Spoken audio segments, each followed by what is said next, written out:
Айтпашым. Өзіміздің картошка, морковка, огурцы. Қараңыздар. Не дейін керемет.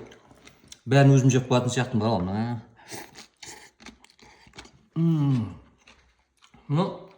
Фарш. Базарда алған мезгілде, базарда негізі алмаған жақсы. Өйткені базарда арық малдарды алып келеді да, арық малдарды. Сосын барып,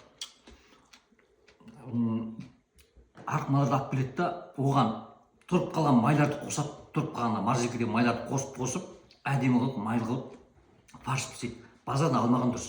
Алатын болсаң, іліп тұрған етін аласың да, фарш қылып істеп бер дейсің. Солай ал. Так базарға жоламаған дұрыс. Бізде міне вообще өзіміздікі картошка домашний, көршіден аламыз, ешқандай ол еш нәрсе қоспайды, химикат. Мынау керемет болды, салат деген күшті болды.